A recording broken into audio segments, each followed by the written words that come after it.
Hello everyone. आज से 50 साल पहले अगर कोई टर्म यूज़ करता वाटर स्कार्सिटी तो सबसे पहले हमारे दिमाग में थार डेजर्ट, राजस्थान के कुछ एरियाज़, सहारा डेजर्ट, अफ्रीका के देश कुछ आते। मगर आज अगर कोई यूज़ करता है वाटर स्कार्सिटी तो सबसे पहले मेरे दिमाग में तो सबसे पहले बेंगलोर सिटी आता है। और आने वाले समय पर हमारे दिमाग में सिटीज़ ही आने वाले हैं।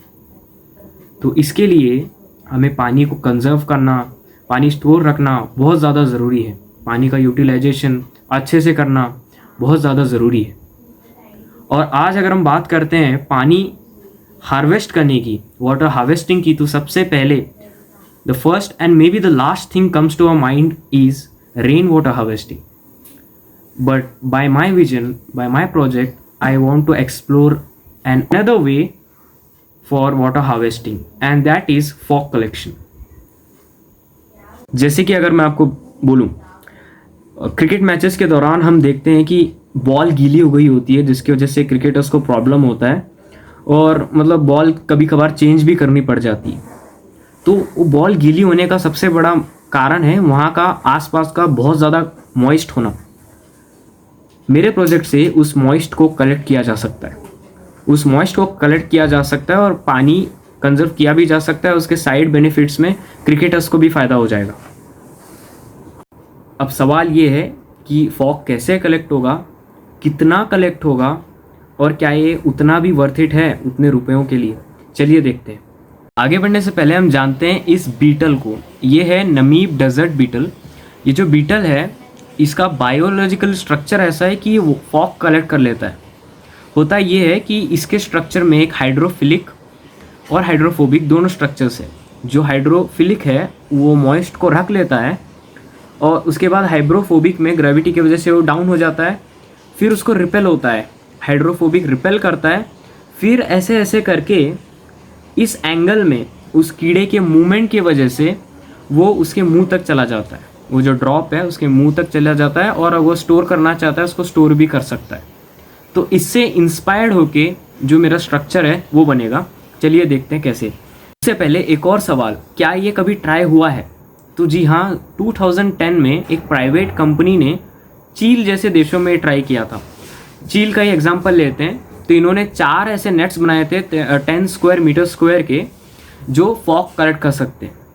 उन्होंने भी हाइड्रोफिलिक और हाइड्रोफोबिक इन सब मटेरियल्स का यूज़ किया था और उस वक्त उन्हें $700 का खर्चा आया था चारों का मिलाकर। और आज अगर हम ये सेम चीज़ 4 का एग्जाम्पल लेके प्लांट करने की कोशिश करें तो $1000 तक हमें खर्चा आएगा। भले ही वो प्राइवेट कंपनी बंद हो गई और वो प्रोजेक्ट रुक गया, ज़्यादा दिन तक चला नहीं, लेकिन हम उसको इंडिया में अप्लाई करके बहुत सारा इसका बेनिफिट ले सकते हैं। उस प्राइवेट कंपनी के स्टार्ट्स देखें तो उनका ये कहना था कि एक दिन में इतना सारा फॉग कलेक्ट हो रहा था उनके फॉग मैश से। तो अगर ये सच्चाई है, जो कि ऑफ कोर्स बड़े बड़े वेबसाइट्स का कहना है, अगर इतना फॉग कलेक्ट हो सकता है तो इंडिया में इससे ज़्यादा हो सकता है, क्योंकि इंडिया में चील से ज़्यादा मॉइस्ट है, जाहिर सी बात है। तो इंडिया में इसके एप्लीकेशन बहुत ज़्यादा हो सकते हैं और पानी भी हम कुछ ज़्यादा कलेक्ट कर सकते हैं। अब अगर हम समझे कि फॉग कलेक्ट हो कैसे रहा है, इसको ये लोग स्टोर कैसे कर रहे हैं, ये सब, तो यहाँ पर देख सकते हैं आप, ये है हमारा मैश जो कि बना हाइड्रोफिलिक और हाइड्रोफोबिक मटेरियल से।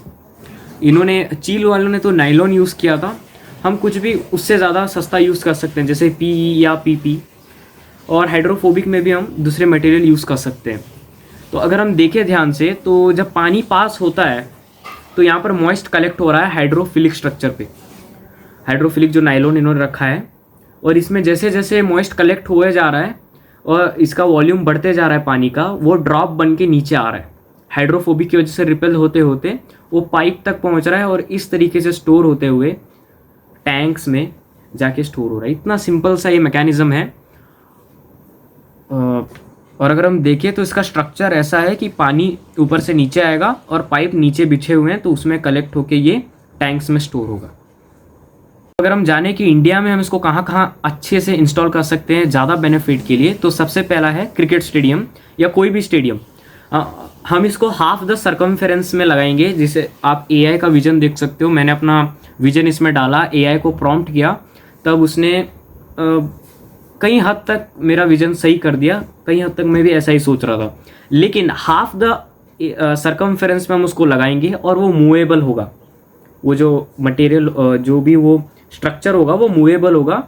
जहाँ भी विंड की डायरेक्शन होगी, जहाँ ज़्यादा ह्यूमिडिटी होगा, तो उस तरफ हम उसको कर देंगे ज़्यादा से ज़्यादा पानी कलेक्शन के लिए।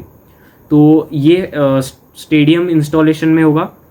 आप यहाँ पर देखें तो हमारे कुछ स्टेडियम्स मैंने डेटा कलेक्ट किया है weatheronline.com से। वेरीफाइड डेटा है कि हमारे स्टेडियम्स में इतना ज़्यादा ह्यूमिडिटी पाया जाता है, देख सकते हैं आप।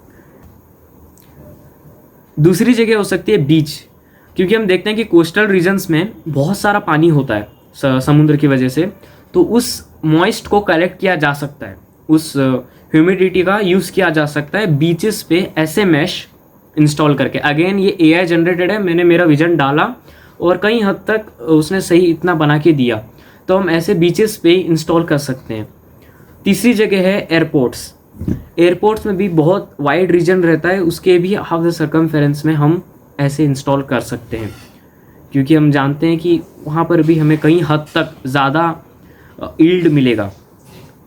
तो ये है मेरा सिंपल सा विजन। अब हम जानते हैं कि इसकी ज़रूरत तो है, क्योंकि हम वाटर हार्वेस्टिंग के नाम पर सिर्फ रेन वाटर हार्वेस्टिंग कर रहे हैं अभी के टाइम पर, और हमें एक न्यू दिशा देने की ज़रूरत है। और वो जो चील का था वो तो उसी टाइम बंद हो गया प्राइवेट कंपनी की वजह से, लेकिन हम इंडिया में उस टेक्निक को बहुत आगे तक लेके जा सकते हैं, इसमें कई सारे मॉडिफिकेशंस के साथ।